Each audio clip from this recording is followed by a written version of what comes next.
Salam. Hello everyone. Welcome to the stream. Today we have a topic that it's a little bit delicate, but a very necessary conversation that we should be having. This is something that I've been going around in my head for a while. And as you know, I am a father. I have two little girls. And something is happening with the media. Something is happening with the TV series, with movies. And it seems to be not just a reflection of culture, but a concerted, both effort to try to dominate what kind of thinking is happening in our children. And these forces have always been around, they have always been playing, and there's always been some sort of influence on our thoughts from, many different sources, and that's part of the game of Maya, part of the game of this material life, to have things that try to distract us. But I think it's important that we name names and we actually describe what is happening so that we can become aware of it. Now, I am a yogi, first and most of all, and yoga is about awareness, so it's important to become aware of what kind of influences are having society or media or something on us, and especially on our children, because they don't know it, they don't realize, they don't notice it. And I've noticed since for a while that movies have been changing. And I'm going to talk Disney for a while, but then I'm going to be talking about some others as well, other sources. But specifically Disney is very relevant, very significant, and so because it's been so popular, and we have all grown through the period of the golden age of these animated movies of Disney, that it's good to realize that there is some things that are happening with those movies and they are changing. So let's talk about it for a little bit. Let's talk first of all about this classic Disney formula that has produced so many very successful movies. And there was something virtuous about those, especially back then. Even today, there's some high qualities that we can extract from movies and also Disney movies. But there's been something that is worrying. Like, for example, in this classic Disney formula, there is the concept of the princess archetype. Now, this princess archetype has a few elements in common. One is that it's generally a young female protagonist. Most of the times, if you look at the Disney movies, most of them are oriented towards girls, even though there will be a few movies which are the main character is a boy, like maybe Aladdin, the Lion King, though the Lion King is an animal actually, and maybe a few others like Hercules. Most of the times it's about a girl. And this girl is often lost in the sense that she lost either one or two of her parents. She could have a sister or she could not, but she definitely lost one or two of her parents. And this is common to most Disney movies. And there's also very often the presence of a wicked stepmother. So there's the lack of a father and the presence of a wicked mother. And then there's going to be some sort of quest for love, for freedom. She will want to transform, evolve, learn something. And there is often in this story, throughout the story, some sort of magical intervention. It can be like a fairy godmother, or it could be some animal friend, or some particular spell, or a star comes and changes the life of the young girl for the better, and she becomes the heroine of the story. And there's generally some sort of moral triumph. But we will see what this moral means, because the moral is not so clearly defined from a spiritual perspective. They don't always align. The morals that these movies are conveying, they don't always align. So if we check, for example, Snow White from 1930s, so that's very old, yeah? Snow White, both parents gone, raised by a murderous stepmother, and her innocence saves her, yeah? And she's rescued by the prince. You look at Cinderella, both parents dead, the stepmother is enslaving her, and she stays kind, and there's some magic, and there's again a prince. Yeah.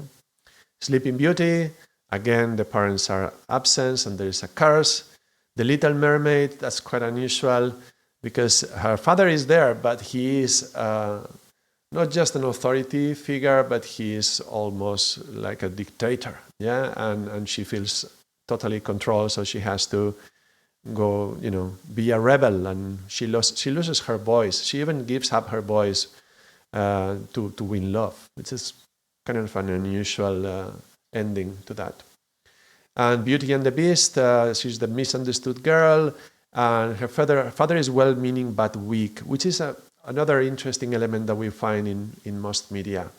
Yeah, the men are either not present, or when they are present, they are either very weak, or they are just fools or stupid. So these elements are very common to all these movies, yeah? And let's talk about them slowly.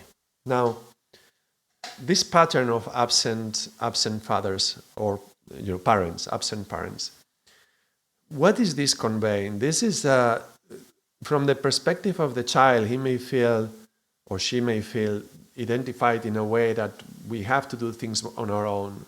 Yeah, in life sometimes there's struggles in life that we feel they are our own. And when we are little, especially during the adolescence, we sometimes don't know who we can rely on. Now, from the yogic perspective, and not just yoga, but from we could say it's a wide understanding that a healthy thing would be to have a strong family, a strong nuclear family, a strong support from our elders who they have been here for much longer than us. They probably accumulated some form of wisdom, and they can help us deal with the issues as they come up. Now, okay, this is not always true. Okay, it will not always happen, and sometimes the parents are they could be abusive, or they could be controlling, or they could manifest some unhealthy qualities for children. But in the eyes of the child who watches Disney movies, these qualities are mega emphasized. Yeah, they are exploded. Yeah, when we see Ariel and her father is very controlling to the extreme, it feels like a dictator. Yeah, and so I understand that from the perspective of a child, that some emotions may come up like that sometimes. But when every movie it shows that the child has no parents, to me a message is being delivered. Like, don't trust your parents. Don't wait for your parents to help you. Don't hope that they are going to have some meaningful input into your life to help you grow. Wait for something else. And that something else could be something magical, or it could be some other thing. We will talk about this something else in a moment. Yeah, but the absence of the parents is very significant, because if we want a healthy society, we want healthy families. Now, there is forces in this world who will want us to they will want us to stay like sheep, little sheep, unconscious, following orders, following what the rules are, just going in our little herds. And if you choose to wake up, you are going to choose not to follow that path. But the rebel in us should be rebelling against those forms of control that try to create a structured society that follows some sort of toxic pattern. But actually, we could realize that if we could have a healthy family, that would be extremely good for everybody's health.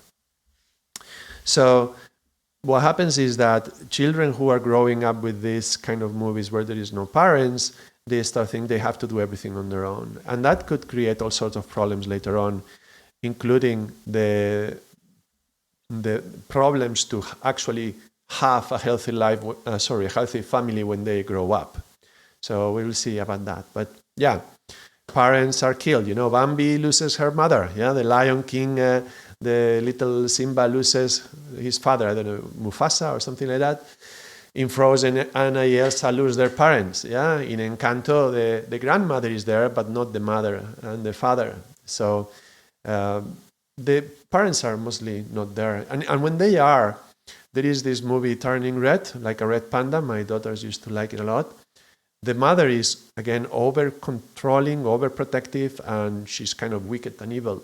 I mean, when you see her from that perspective, she's a loving mother, but over the top and too much controlling, yeah? And so the message of the girl is like, yeah, don't just do what the mother says. Be a rebel, which is dangerous for the family ties, yeah? But the message is very clear. Your parents are not here to protect you. You cannot depend on them. You cannot trust in them. So you have some form of self-reliance, but through trauma. Yeah, these movies all show some form of trauma and through the loss, and they have to rely on themselves, which is not particularly like the healthy path of a hero who grows to be a mature man, woman who can, be a leader and be helpful to others, but he doesn't have to do that in spite of his father and mother and escaping from the family or anything like that, but he can just become mature in a healthy way without some kind of emotional drama and trauma.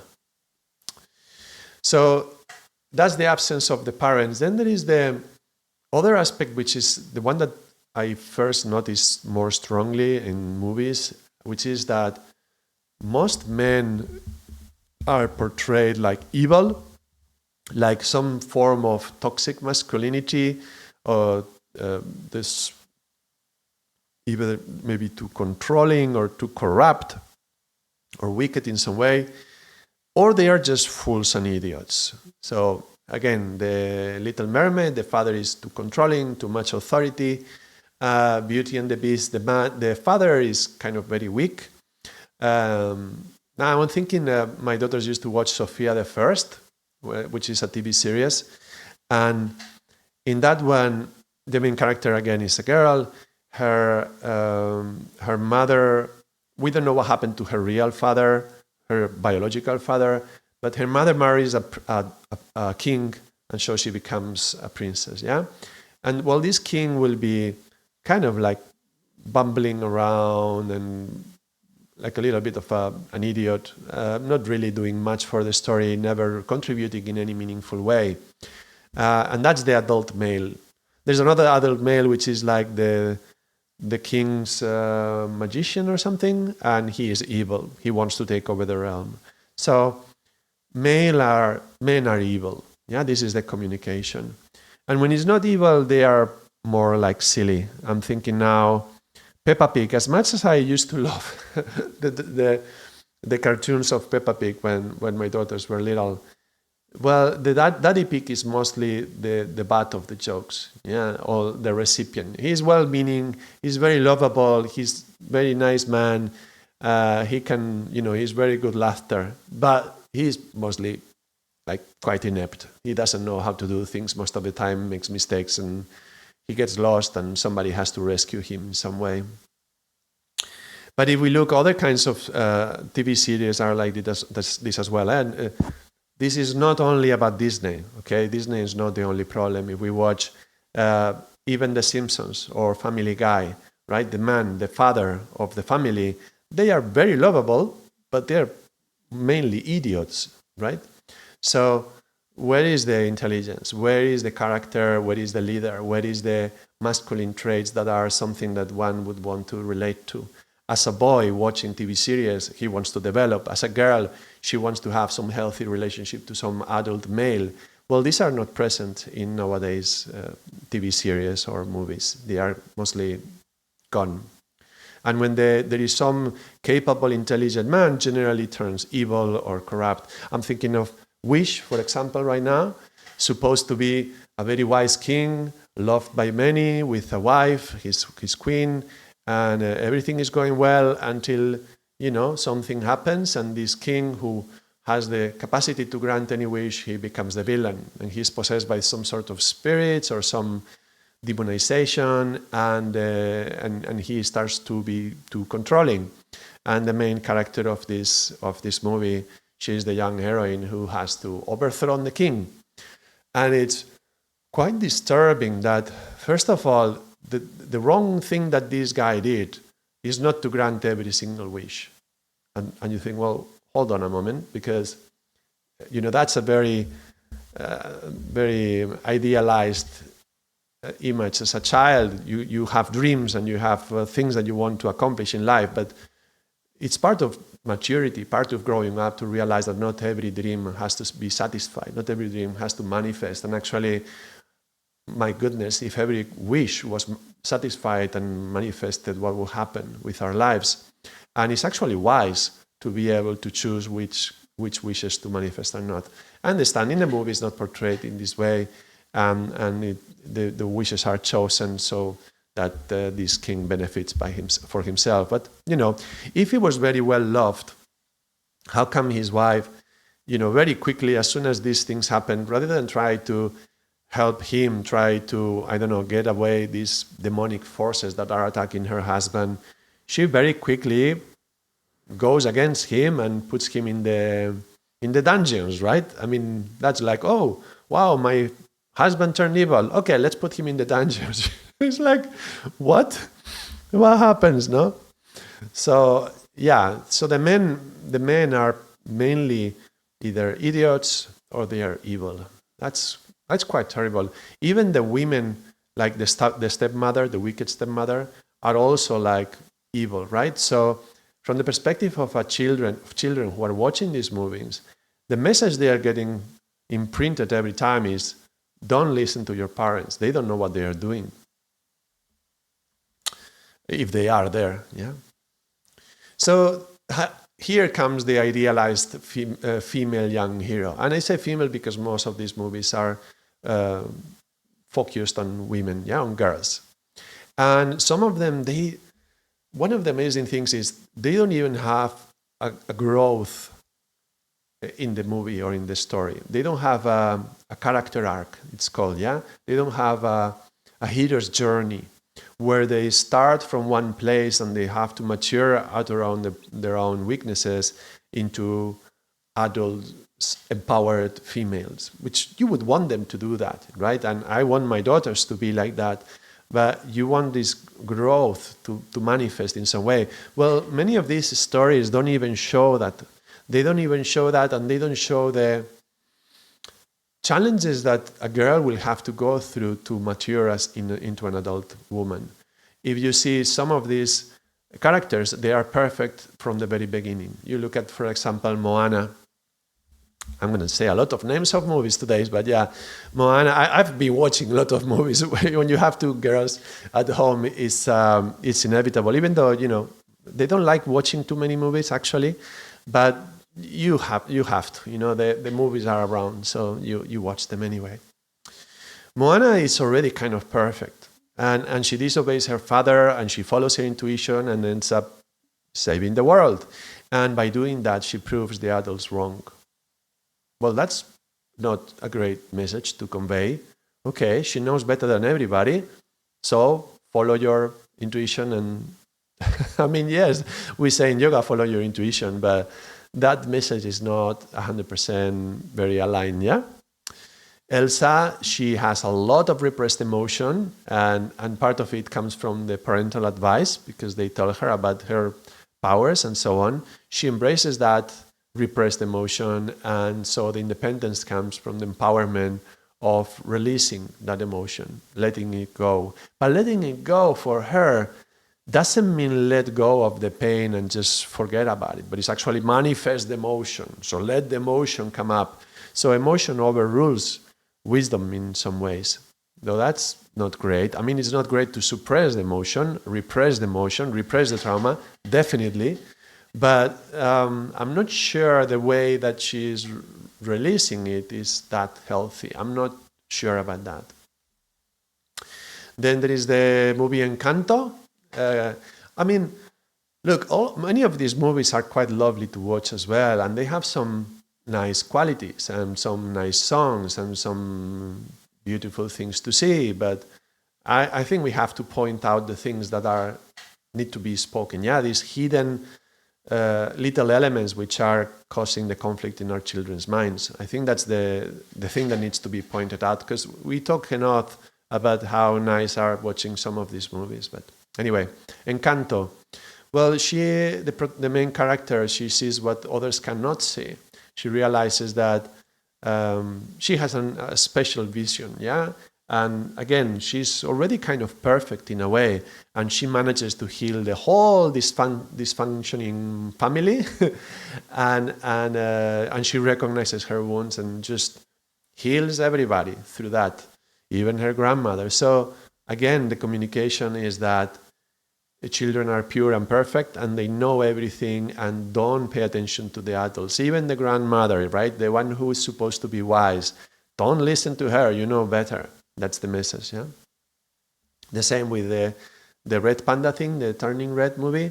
May, the little girl, again, she is more wise than everybody else. And even though it's her first time becoming the panda, she's already mastering it and goes beyond any kind of generational challenge with becoming a panda.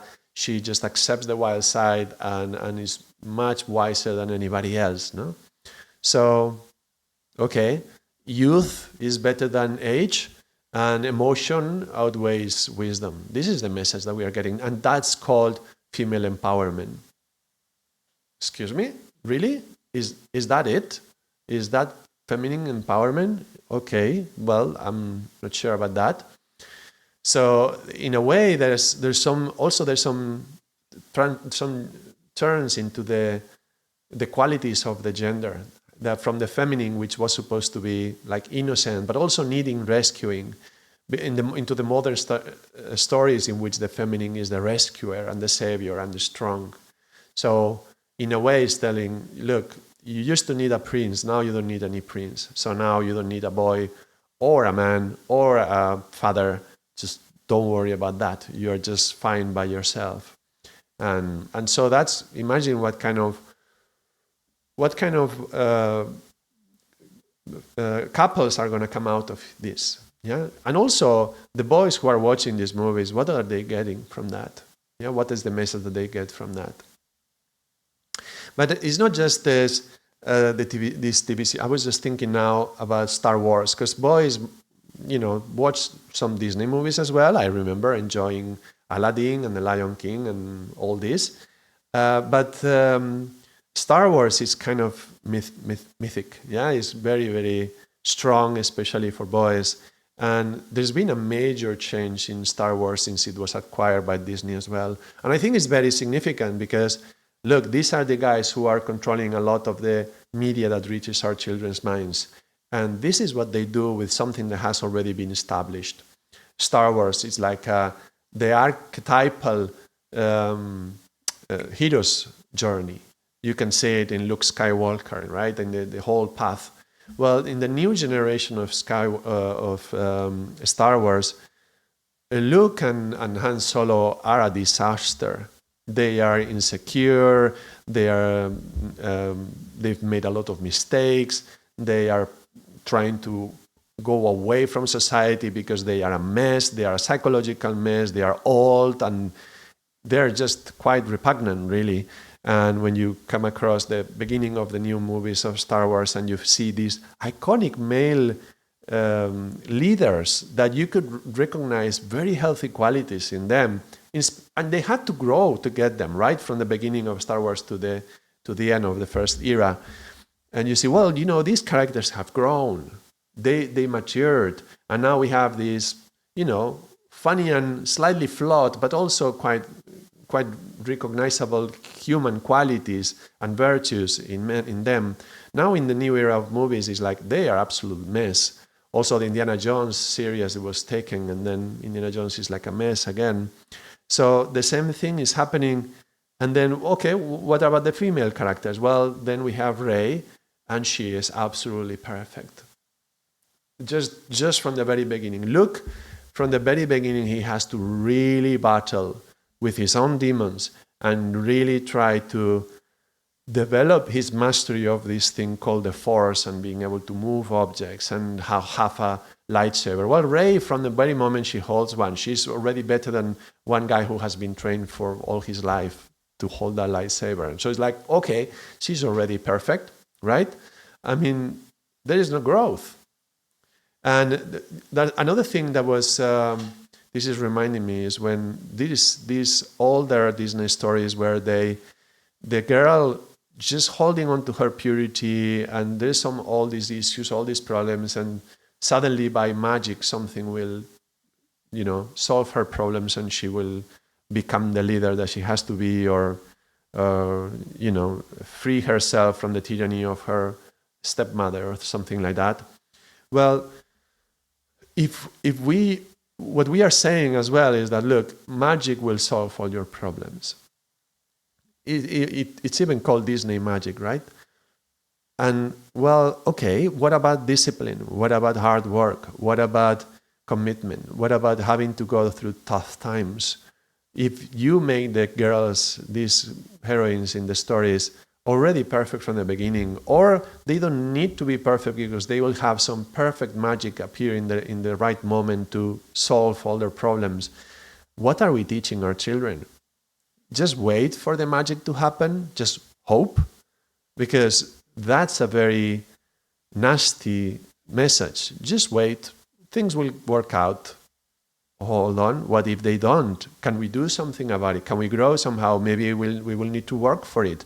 And also, can we find support from others, maybe from our elders, to help us in our challenges?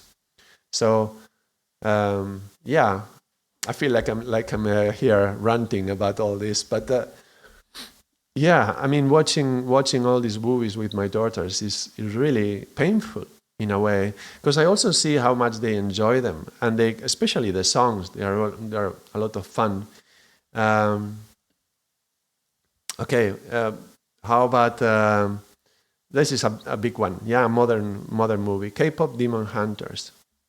That's a very, very new movie, and in a way, many people are praising this movie like in contrast with the Disney movies because they are empowering and in a different way, and they are so much better than Disney for some of these reasons.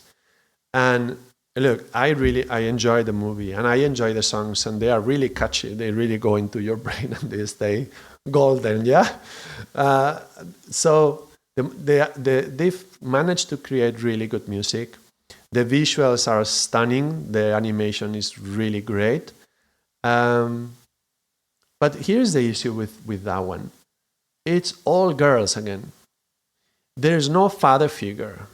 And even the mother figure is trying to get the lead to hide her demonic connection. Her demonic connection is the father. Okay? Her father was a demon. So look at that message. And then through their battle to create this, I don't even know what it was called, the thing to protect Kowloon, was it? I don't know. To protect the planet from the demonic forces. Here comes the demons, and they try to battle them with songs, which is kind of fun. They make it with a song battle. But look at that. It's a boy band. It's boys. So the boys are evil. The boys are demons. And even the main boy, she kind of falls in love with him, and they kind of have this little romance because there's a little bit of demon in her and there's a little bit of good in him. But it's kind of like the yin yang. It's not like he is good that something has turned him evil. He is kind of evil and has some good in it. Just like she is not evil but has turned good. She is good but has some evil manifested as these lines in her body. And so, again, there is this battle of good versus evil, but manifesting as women and men, girls and boys. And look at the very last message. The main character of the boys, the guy who leads the band, the message is, you have to sacrifice yourself and give even your soul to her. That's the message. The message is, okay, you want to be good? Okay, sacrifice yourself and give your soul to her and let her do her thing, which is really astounding to me. Maybe I'm too critic. Maybe I'm taking things out of proportion. But when I look at things through this lens, and if you've listened to all this rant, maybe you can see a little bit more of my perspective. It feels like there is some concerted effort to see men as the problem. And girls, already perfect. And well, actually, in the Cape of Demon Hunters, there is a little bit of growth. Yeah, some of them have to go over their insecurity, and they had to deal with some personal issues. So that's a nice touch for a while. Okay, at least for a change from Disney movies, there is a little bit of growth. So that's nice. And yeah. So I don't know. I've seen a few things that I enjoyed. I liked Bluey TV series. It was nice to watch, especially the first seasons. And the nice, refreshing thing about that TV series, and maybe that's why it was quite loved as well, you can see a healthy family all together. Kind of like Peppa Pig, but the father is not an idiot.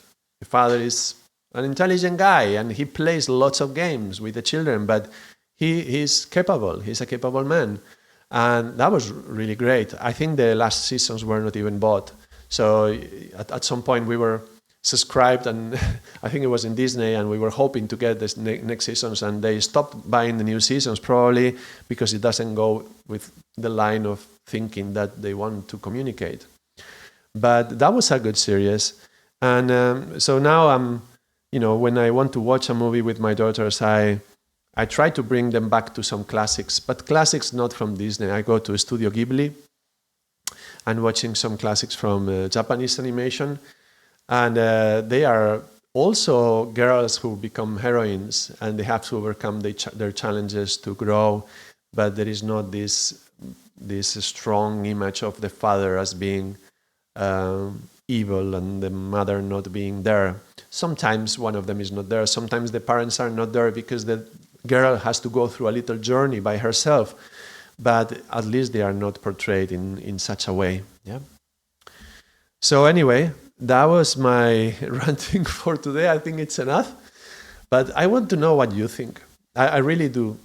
How have you felt? Have you noticed this? What do you feel about that? How do you see what's good?